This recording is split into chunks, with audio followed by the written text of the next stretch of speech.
Relationship and media expert. Her most recent publication, I got the book, is entitled Relationship Rules, 12 Strategies for Creating a Love That Will Last. Also on the phone with us in Phoenix, where it's raining tonight, doctor, and she's a PhD or an ED, Mary. Thanks for being here. Thank you. How does this work? You too. Here it is, Relationship Rules, 12 Strategies for Creating a Love That Lasts. What's the number one rule? Number one rule? Well, there were actually about 50 rules, and I narrowed them down to 12. So all of them are pretty important, but one of my favorites is take responsibility for your own happiness. And I think this is one of the things that happens in relationships is we look to our partner to make us happy. Maybe our partner even says, I'm here for you, you don't have to worry about a thing, I'll take care of everything, and we relax into that comfort of thinking that they'll take care of everything, but we also tend to think that they'll be there to make us happy all the time, and when we're not happy, we start to think, well, I was happy before you arrived on the scene, now I'm not happy, so it must be your fault. Of course. Instead of looking at what our part was in whatever happened that made us unhappy. What's the statistics on marriage? Is it you hear 1 in 2 fail? Is that about right? It's still about 50% for first marriages and 70% for second marriages. Woo! Those aren't good odds. Those are not good odds. So 1 in 2 people who are, like you just got married, is this the first time or second time? This is second. So she has a 70% chance of failure? I would think it would get better. She has a 70% chance of failure. I tend to think people in Colorado are a little bit more enlightened and more aware and more focused on relationships. Around the table, what's number one cause of divorce to the best of your knowledge? No. So this is first flight.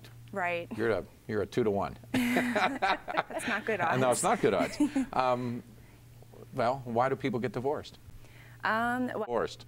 Well, all of my work is built around how the media, in myths and stereotypes, create a lot of unrealistic expectations that everybody just nodded at this table when you said that. So I'd have to say what everybody said is correct, but those are among my 12 myths and stereotypes. I definitely agree with Janice. One of my prescriptions, one of my Dr. Galician's prescriptions is cultivate your own completeness. But I'd have to say that we have quite a variety of major mass media myths and stereotypes it's all interesting. grown up with. Yeah. And most of us have extremely unrealistic expectations about communication, about sex, about sharing of responsibility, all right, what about sex? About all kind of things. All right, what's the expectation about sex that isn't real?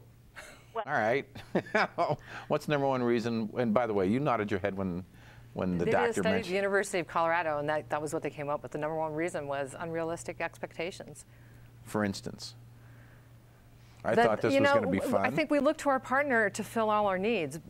Before women entered the workplace, women got their emotional needs met with other women because we didn't work outside the home. And now we work, men work, we don't have the time to spend with our circle of friends, and so we look to men for that emotional support. And men are like, emotional what?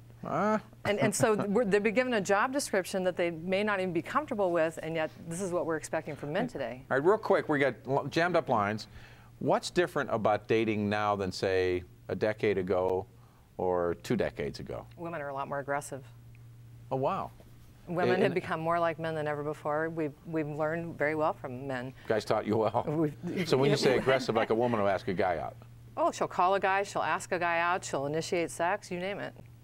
Dr. Fun, what's changed in 10 to 20 years? All right, what would you like to ask? What would you like to ask anybody here? I would like to ask Ms. Hoffman, number one, I didn't get the title of her book. I'd like to go and buy it. There it is. Okay. Really? Okay, what is it? It's entitled Relationship Rules. And it's $17. It's in paper. And I'm sure it's around town. Tattered Cover, Amazon. Tattered Cover has it. Amazon has it. Okay. Fantastic. And the question I would like to ask Ms. Hoffman is, what does she see in women that we can, is there something we need to change? Do we need to redirect our thinking when it comes to dating or look at our expectations? One of the things I was always criticized about is that I had high demands, and I thought, well, because of full lines, I am, and I don't want to lower my standards. Okay, full line, stop there. Yes, ma'am. One of the things I think we need to realize is that we're asking men to do something that they've never had to do before, and that is to give us emotional support. And what that looks like is listening to us talk about what's bothering us without giving us advice. One of the complaints I hear from women a lot is, I tell him what's bothering me and I really just need to talk, but he tries to fix me. So one of the things you can do is you can say to your partner, I really need about 10 minutes just to tell you what's bothering me, and you don't need to do anything, you don't need to fix me, I just need you to listen. Would this be a good time? And when you ask your partner, especially laying it out like that for a man, he knows what his job description is then, because men typically will go right into fix-it mode. That's their nature, just like women's nature is to be nurturing and caretaking. And when they know what their job description is, to just listen, then they can give you what you need. Hey, Dee Dee, thank you, man. Good first call. Thanks. Thank you. Let's go here. This is Jane. Hey, Jane, good evening. Fine. What do you say to her? It's a great chance. I think at 55, men and women are looking for different things. You know, when we're younger, I think men are more looking for the really good-looking women, and women have their list of what they want in a husband. And when you hit the 50s, it seems to change. People are more interested in a companion, someone they have common interests with, someone they can get along with. The sex isn't quite as important. So you try the internet, you could try the speed dating, go to events that interest you. Have you made matches for people like this? Oh, absolutely. I've got clients ranging all the way up to 79 years old. I think it's really important to put yourself out there. I've noticed that the over 50 crowd aren't so much interested in remarrying. They're more interested, like I was saying, in a companion. And sometimes by the time somebody, especially when you've been married for 20 years and you're single and you're on your own now and you think about your age and all the things that you haven't done because you're raising a family, and sometimes, especially for a man, he might think that if he gets in a relationship, he won't be able to do the things that he's always wanted to do.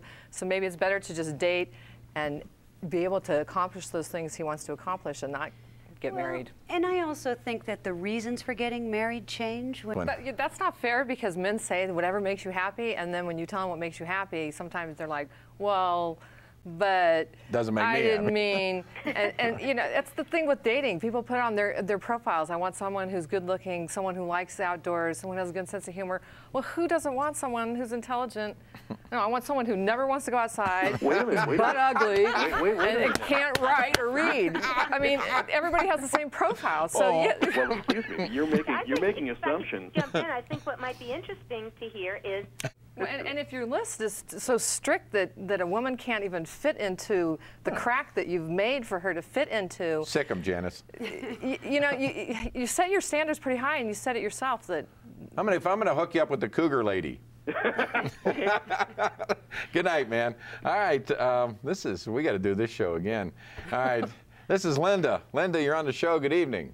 Good evening, and St. Valentine's Day. Very good. All right, Janice, you're first. I think if you have children, especially if they're children at home, it's important to date somebody who has children, because if you date someone who's never had children before, when you have changes in the schedule and when you have to have your kids, when it's not your night to have them and it's their night to be with their ex, you need to have somebody who's going to be understanding of those changes in the schedule and when you have to cancel at the last minute. And I appreciate that.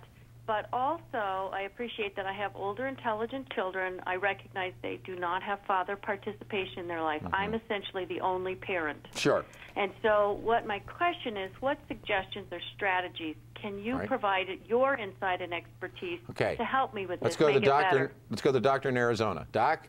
Okay, well, my work again and my books and my in your life. A lot of kids feel threatened, and teenagers in the high school years. Yeah, it's the toughest time. I've raised 3 teenagers. I have quite a few clients with, you know. Yes, thoughts. You're terrific. Oh, thank you. Well, callers and viewers can go to my website. It's the same as my book, relationshiprules.com, and you can sign up for my weekly relationship tip and learn all about relationships on a weekly basis. And You turned some heads tonight. That was good stuff.